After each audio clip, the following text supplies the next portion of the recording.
Hello students, बेटा अपना आज का टॉपिक है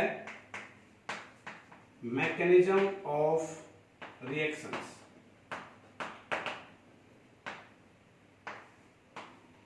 जो कि अपना केमिकल काइनेटिक्स का लास्ट टॉपिक है बेटा। तो सबसे पहली बात बेटा, मैकेनिज्म होते क्या है। आपने जो 11th के ऑर्गेनिक में भी पढ़े हैं और आप यहाँ पे भी आ गया मैकेनिज्म ऑफ रिएक्शंस। तो बेटा मैकेनिज्म होते क्या है? Actually mechanism is the detailed step by step description of any chemical reaction. ये क्या होते हैं बेटा? किसी भी एक केमिकल रिएक्शन का जो step by step detailed study होती है उन्हीं को हम लोग मैकेनिज्म बोलते हैं। अब बेटा on the basis of mechanism of the reaction हम रिएक्शंस को दो टाइप में डिवाइड करते हैं। वन इज सिंपल रिएक्शंस, या जिनको हम बेटा एलिमेंट्री रिएक्शंस भी बोल देते हैं,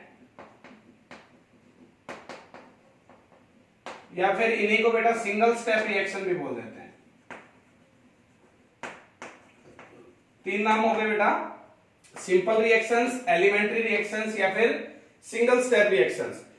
दूसरी होती है बेटा कॉम्प्लेक्स रिएक्शंस।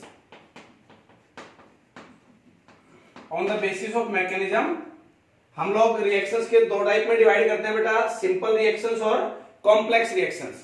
बेटा सिंपल रिएक्शंस या सिंगल स्टेप, जैसा नाम में ही दिख रहा है हमें, सिंगल स्टेप रिएक्शंस कौन सी रिएक्शन होती है आपकी, जो आपकी एक ही स्टेप में कंप्लीट हो जाती है ना। जैसे कि मैं आपको एक बेसिक सा एग्जांपल दे रहा हूं, ए चेंजेस इनटू प्रोडक्ट। ये रिएक्शन क्या है बेटा? आपकी एक सिंगल स्टेप रिएक्शन है या एलिमेंट्री रिएक्शंस है ना। एलिमेंट्री रिएक्शंस या सिंपल स्टेप रिएक्शंस की आप एक बात हमेशा ध्यान रखें, जो रिएक्शन के बीच में रिएक्शन इंटरमीडिएट बनता है वो इस टाइप की रिएक्शंस में नहीं बनेगा बेटा, क्योंकि जैसा कि हम पहले ही बोल चुके हैं ये सिंगल स्टेप की रिएक्शंस होती हैं। और अगर रिएक्शन इंटरमीडिएट बन गया तो आपका एक स्टेप तो रिएक्शन इंटरमीडिएट बनने में लगेगा, दूसरा स्टेप बेटा रिएक्शन इंटरमीडिएट के मरने में लगेगा, है ना। तो रिएक्शन आपकी दो स्टेप में हो जाएगी, सिंगल स्टेप पे नहीं बचेगी, है ना। रिएक्शन इंटरमीडिएट्स क्या होते हैं बेटा? जो कि आपके हाईली अनस्टेबल होते हैं, रिएक्शन के शुरू होने के बाद बनते हैं और रिएक्शन के खत्म होने से पहले ये भी क्या हो जाते हैं? खत्म हो जाते हैं। तो आप इस बात को ध्यान रखेंगे कि जो रिएक्शन इंटरमीडिएट है वो सिंगल स्टेप रिएक्शंस में नहीं बनते हैं, है ना बेटा। दूसरी बात, जो इन रिएक्शंस का ऑर्डर होता है या जो इन रिएक्शंस की मोलिकुलरिटी होती है वो सेम होती है। इन रिएक्शंस की मोलिकुलरिटी ही क्या होती है? इन रिएक्शंस का ऑर्डर होता है। फॉर एग्जांपल मैं वही रिएक्शन फिर रिपीट कर रहा हूं, that is A changes into product. A का जो स्टोइकियोमेट्रिक कोएफिशिएंट है वो कितना है? 1 है। तो रिएक्शन की मोलिकुलरिटी कितनी हुई? 1 हुई, क्योंकि मोलिकुलरिटी का डेफिनेशन मैं आपको पहले भी बता चुका हूं। मोलिकुलरिटी क्या होती है बेटा? कि आपके टोटल कितने पार्टिकल्स ने, वो आपके एटम भी हो सकते हैं, आयंस भी हो सकते हैं, मॉलिक्यूल्स भी हो सकते हैं, रिएक्शन में पार्टिसिपेट किया और प्रोडक्ट फॉर्मेशन दी, है ना। उन्हीं को हम लोग बोलते हैं मोलिकुलरिटी ऑफ द रिएक्शन। तो बेटा इसकी मोलिकुलरिटी 1 हुई और इस रिएक्शन का जब मैं रेट लो लिखूंगा तो वो भी क्या होगा बेटा? ये जो मोलिकुलरिटी है यही क्या बन जाती है? इसका ऑर्डर बन जाती है ना। तो जैसा कि मैं ये नाम बोल चुका हूं आपको मोलिकुलरिटी, तो मैं यहाँ पे आपको एक बात और बता दूं, इसका भी थोड़ा सा स्टडी कर लेते हैं बेटा। On the basis of molecularity हम रिएक्शंस को तीन टाइप में डिवाइड करते हैं बेटा। First is unimolecular reaction, second one is बेटा बाइमोलिकुलर रिएक्शन, थर्ड वन इज बेटा ट्राइमोलिकुलर रिएक्शन। अब बेटा जैसे मैं नाम से ही पता लग रहा है, यूनिमोलिकुलर मतलब मोलिकुलरिटी कितनी होगी? 1 होगी। मैं इधर लिख दे रहा हूं, इनकी मोलिकुलरिटी कितनी होती है बेटा? 1 होती है। और एग्जांपल अगर मैं बेसिक एग्जांपल दूं, वही A changes into product. Bimolecular मतलब बेटा इनकी मोलिकुलरिटी क्या होगी? 2 होगी। For example A plus B changes into product. Trimolecular reactions कौन सी होंगी बेटा? जिनकी मोलिकुलरिटी कितनी होगी? 3 होगी। For example A plus B plus C changes into product, है ना। और इससे आगे अगर हम मैं बात करूं टेट्रामोलिकुलर रिएक्शंस की बेटा, तो बोर्ड में कई बार क्वेश्चन आया हुआ है कि जो आपकी टेट्रामोलिकुलर रिएक्शंस हैं वो बहुत रेयरली होती हैं। क्यों? उनका एग्जांपल, उसका रीजन देते हैं बेटा। फॉर एग्जाम्पल हम लोग कोई भी एक रिएक्शन प्रोसीड करा रहे हैं और रिएक्शन अगर आपकी बाइमोलिकुलर है तो कैसे प्रोसीड होगी, इधर से एक मॉलिक्यूल आएगा, इधर से दूसरा मॉलिक्यूल आएगा और आपस में टकराएंगे। और रिएक्शन अगर मेरी ट्राई मॉलिक्यूलर है तो कैसे प्रोसीड होगी बेटा, एक मॉलिक्यूल इधर से, एक मॉलिक्यूल इधर से और एक मॉलिक्यूल इधर से, ये आपस में आके यूं कोलिजन करेंगे। अगर रिएक्शन मेरी टेट्रा मॉलिक्यूल होगी तो कैसे आएंगे बेटा, एक यहां से, एक यहां से, एक यहां से और एक यहां से। बेसिक से एग्जांपल देते हैं हम लोग। सपोज अगर मैं आपसे बात कहूं कि आपकी सड़क के ऊपर बेटा एक गाड़ी इधर से आ रही है और दूसरी गाड़ी इधर से आ रही है, दोनों का हेड टू हेड कोलिजन होता है, एनर्जी बैरियर भी क्रॉस हो रहा है, तो इस वाले केस में डेथ होने के चांसेस कितने ज्यादा है। अपने इंडिया में ज्यादा एक्सीडेंट बेटा ऐसे ही होते हैं, दो गाड़ियां आपस में टकराती हैं, है ना। दूसरा केस मेरे पास ये है कि आपकी तीन गाड़ियां आ रही है बेटा यूं, है ना, और तीनों आपके आपस में आके यूं टकराती हैं, तो बेटा इस केस में डेथ होने के चांसेस कितने बेटा, थोड़े कम है। और अगर मैं इसकी बात करूं कि एक चौराहे पे आपकी चार गाड़ियां यूं आके टकराती हैं बेटा, है ना। पहली बात तो अपने इंडिया में ऐसे केसेस बहुत रेयरली होते हैं, इंडिया में क्या कहीं भी नहीं होते बेटा, और सपोज हो भी गया तो इसमें भी डेथ होने के चांसेस क्या रहेंगे बेटा, सबसे कम रहेंगे, है ना। तो इसलिए आपकी जो टेट्रामोलिकुलर रिएक्शन है बेटा ये रेयरली फाउंड है, ये लगभग होती ही नहीं है। तो सबसे पहले मैं अगर कहूं कि सबसे ज्यादा कौन सी होती है, बायोमोलिकुलर। मैंने आपको लेक्चर के स्टार्टिंग में बताया भी था कि जो बायोमोलिकुलर रिएक्शंस होती हैं वो एक सेकंड या जो बाइनरी कोलिजन्स होते हैं वो एक सेकंड में कितने होते हैं बेटा, 1 लीटर के कंटेनर के अंदर 10⁻27 टाइम्स। ये बेटा थोड़ी कम होती हैं और ये रेयरली होती है ना।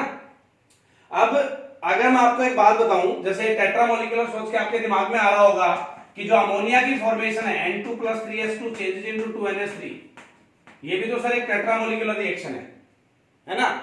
तो बेटा मैं आपको बता दूं कि ये रिएक्शन पहली बात सिंपल रिएक्शन नहीं है, ये कॉम्प्लेक्स रिएक्शन है। और जब कॉम्प्लेक्स रिएक्शन में हम इसकी स्टेप बाय स्टेप स्टडी करेंगे ना बेटा, तो इसमें आपके कई स्टेप बन जाएंगे जो कि बायोमोलिकुलर बनते हुए जाते हैं। तो ये आपकी कॉम्प्लेक्स रिएक्शन है, सिंपल रिएक्शन नहीं है। तो बेटा आप इस पॉइंट को ध्यान रखेंगे कि जो आपकी टेट्रामोलिकुलर रिएक्शंस होती हैं वो बहुत ही रेयरली होती हैं बेटा, है ना। सबसे ज्यादा कौन सी होती है बेटा, बायोमोलिकुलर रिएक्शंस होती है केमिस्ट्री में। अब बेटा मैं अगर यूनिमोलिकुलर रिएक्शंस को या सिंगल स्टेप रिएक्शंस को बेटा ग्राफ से समझना चाहूं तो इनके ग्राफ कैसे बनेंगे, यू बनेंगे। ये मेरा रिएक्टेंट, ये मेरा प्रोडक्ट, और ये कौन सी स्टेट होती है, ट्रांजिशन स्टेट होती है। कहीं पे भी इन रिएक्शंस में इंटरमीडिएट फॉर्मेशन नहीं हो रही है, ये एनर्जी कोऑर्डिनेट है, ये रिएक्शन कोऑर्डिनेट है, इनमें कहीं पे भी बेटा आपकी जो आपका इंटरमीडिएट है उसकी फॉर्मेशन नहीं होती है। तो आप ध्यान रखेंगे बेटा सिंपल एलिमेंट्री या सिंगल स्टेप रिएक्शंस कौन सी होती हैं, और जो मेन पॉइंट है वो है कि इनकी मॉलिक्यूलरिटी ही इनका क्या होती है बेटा, ऑर्डर होती है। ठीक है, कई बार बोर्ड में क्वेश्चन और पूछ लिया जाता है बेटा कि मॉलिक्यूलरिटी और ऑर्डर में डिफरेंस बताइए, है ना। तो मैं आपको एक दो डिफरेंस का अगर हम लोग डिस्कशन करें तो मॉलिक्यूलरिटी क्या है बेटा, जो आपकी रिएक्शन डेफिनेशन बताओगे उसका, इधर आप ऑर्डर की डेफिनेशन बताओगे, एक डिफरेंस तो इनका डेफिनेशन का बनता है। ऑर्डर आपकी एक एक्सपेरिमेंटल क्वांटिटी है बेटा, मॉलिक्यूलरिटी आपकी एक्सपेरिमेंटल क्वांटिटी नहीं है। दूसरा बेटा ऑर्डर आपका जीरो भी हो सकता है, फ्रैक्शनल भी हो सकता है, नेगेटिव भी हो सकता है, लेकिन मॉलिक्यूलरिटी आपको जीरो नहीं मिलेगी बेटा, हमेशा पॉजिटिव होल नंबर मिलेगी। तो इन दो चार पॉइंट्स को आप लोग ध्यान रखेंगे और उसके बाद हम पढ़ते हैं बेटा कॉम्प्लेक्स रिएक्शन कौन सी होती है। कॉम्प्लेक्स रिएक्शंस क्या होती है बेटा, इनमें वो रिएक्शंस जिनमें आपका एक से ज्यादा स्टेप होता है ना। मैं आपको इनको ग्राफिकली समझाता हूं कि कैसे प्रोसीड होती है ये इन पे कैसे क्वेश्चंस आ जाते हैं। ये एनर्जी कोऑर्डिनेट, ये रिएक्शन कोऑर्डिनेट, ये रिएक्शन कंप्लीट हुई बेटा यूं,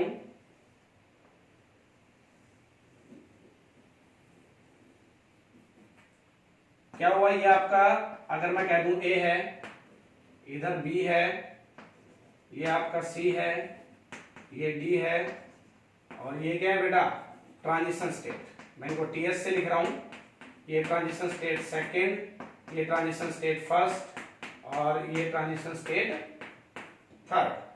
ये आपकी बेटा रिएक्शन इंटरमीडिएट है, ये फर्स्ट है, ये रिएक्शन इंटरमीडिएट है सेकेंड। कैसे प्रोसीड होती है बेटा ये, आपका A converted into B, step by step इसको लिखेंगे तो रिएक्शन कैसे हुई है।